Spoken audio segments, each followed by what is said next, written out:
बिस्मिल्लाहिर्रहमानिर्रहीम। अस्सलामु अलैकुम वरहमतुल्लाहि वबरकातुहू। उम्मीद करती हूँ कि तमाम देखने वाले खैर वाफ़ियत से होंगे, अल्लाह ताला की रहमतों के साए में होंगे। तो मेरा उन्वान अहादीस नबी सल्लल्लाहु अलैहि वसल्लम मौजू चल रहा था हिबा करने का बयान, जिसका हवाला बुखारी शरीफ की किताब।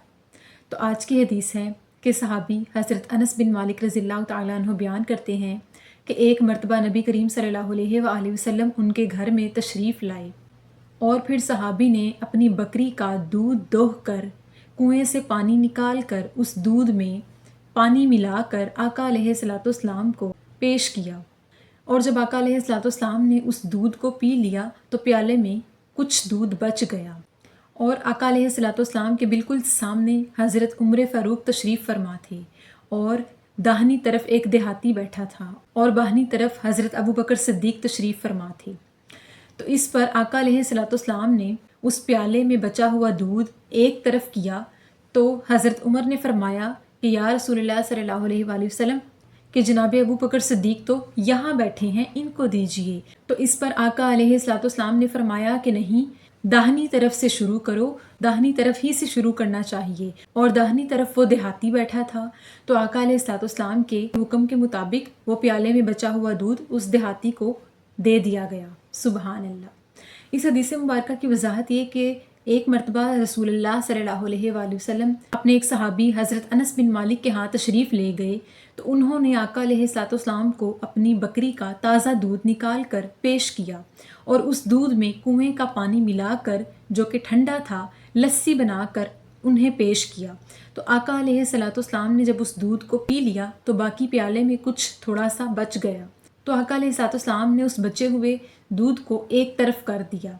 तो चूंकि उस वक्त जनाब उमर आका अलैहिस्सलाम के सामने बैठे थे और जनाब अबू बकर सिद्दीक़ बाहिनी तरफ बैठे थे और एक देहाती दाहिनी तरफ बैठा था, यानी आका अलैहिस्सलाम के सीधे हाथ की तरफ एक देहाती आदमी बैठा था और उल्टे हाथ की तरफ जनाब अबू बकर सिद्दीक़ तशरीफ़ फरमा थे और सामने हज़रत उमर बैठे थे। तो इस पर हज़रत उमर आका अलैहिस्सलाम से फरमाने लगे कि या रसूलुल्लाह सल्लल्लाहु अलैहि वसल्लम कि ये दूध जनाब अबू बकर सिद्दीक़ को दीजिए। तो आका अलैहिस्सलाम ने फरमाया कि खाने पीने की चीज़ों में या महफ़िल में बैठकर कोई चीज़ बांटने में हमेशा दाहिनी तरफ से पहल करनी चाहिए। चूँकि दाहिनी तरफ वो देहाती बैठा था तो आका अलैहिस्सलाम ने उसकी तरफ दूध का प्याला कर दिया और आका अलैहिस्सलाम का बचा हुआ दूध उस देहाती ने पी लिया। और आका अलैहिस्सलाम ने उनको ये बात बताई कि जब भी महफ़िल में कोई चीज़ बांट रहा हो या ख़ास तौर पे खाने पीने वाली चीज़ कोई किसी को दे रहा हो, हमेशा दाहिनी जानिब से यानी सीधे हाथ की तरफ से शुरू करना चाहिए।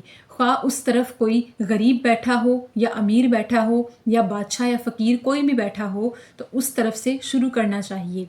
इस बात में दर्जात को नहीं देखना चाहिए। लेकिन हज़रत उमर फ़ारूक ने आका अलैहिस्सलाम को इसलिए जनाब अबू बकर सिद्दीक़ को पेश करने के लिए कहा क्योंकि वो तमाम सहाबा में दर्जे में अफजल तरीन हैं। लेकिन आका अलैहिस्सलाम ने उनको ये बात समझाई कि खाने पीने में या कोई चीज़ बांटने में या महफ़िल में किसी भी चीज़ को तकसीम करने में हमेशा सीधे तरफ से पहल करनी चाहिए। ख़ाह तुम्हारी सीधी जानिब कोई फ़कीर ही क्यों ना बैठा हो, इस चीज़ में दरजात को नहीं देखा जाता। और हम बाप पढ़ रहे हैं हिबा करने का बयान, यानी किसी को तोहफ़ा तहाइफ़ या कोई चीज़ पेश करने या किसी भी चीज़ का हदिया देने के बयान को पढ़ रहे हैं। तो इस हदीस में आका अलैहिस्सलाम अपने एक सहाबी अनस बिन मालिक के घर तशरीफ़ ले गए और उन्होंने आका अलैहिस्सलाम को अपनी बकरी का ताज़ा दूध निकाल कर और उसमें कुएं का ठंडा पानी मिलाकर लस्सी बनाकर पेश की और आका अलैहिस्सलाम ने उनके इस तोहफ़े को कबूल किया, तनावुल फरमाया और अपने साथ बैठे हुए सहाबा कराम को भी पेश किया। सुबहान अल्लाह। तो हमें भी चाहिए कि हम भी खाने पीने की चीज़ बांटने में या किसी भी चीज़ को तकसीम करने में किसी का दर्जा ना देखें। लेकिन हम क्या करते हैं कि महफ़िलों में बैठे हुए जो ज़्यादा से ज़्यादा ख़ास किस्म के मेहमान होते हैं उनको खाना पहले पेश कर देते हैं, उनको ख़ास किस्म का पेश कर देते हैं। लेकिन जो ज़रा निचले दर्जे के लोग होते हैं उन्हें सबसे आखिर में, या बाज़ लोग ऐसे करते हैं कि उन्हें बचा हुआ खाना दे देते हैं या कम दर्जे का खाना दे देते हैं। बेशक ऐसा करना, यानी खाने पीने की चीज़ों में या किसी भी चीज़ को तकसीम करने में या अखलाक में दरजात को नहीं देखा जाता। इस्लाम ने हमें ये चीज़ हरगिज़ नहीं सिखाई। कोई भी चीज़ तकसीम करनी हो, खाने पीने की चीज़ हो या कोई भी हो, تو بانٹنے سے پہلے ہمیں اپنی سیدھی جانب سے یعنی داہنی جانب سے شروع کرنا چاہیے، خواہ اس جانب کوئی فقیر ہی کیوں نہ بیٹھا ہو یا بادشاہ ہی کیوں نہ بیٹھا ہو۔ تو اللہ تعالیٰ سے دعا ہے کہ اللہ پاک ہمیں آقا علیہ الصلوۃ والسلام کی سنتوں پر عمل پیرا ہونے کی توفیق عطا فرمائے، اور اللہ پاک ہمیں صحیح معنوں میں دین کی سمجھ بوجھ عطا فرمائے، اور اللہ تعالیٰ ہمیں مومنین میں سے کرے۔ آمین ثم آمین۔ شکریہ۔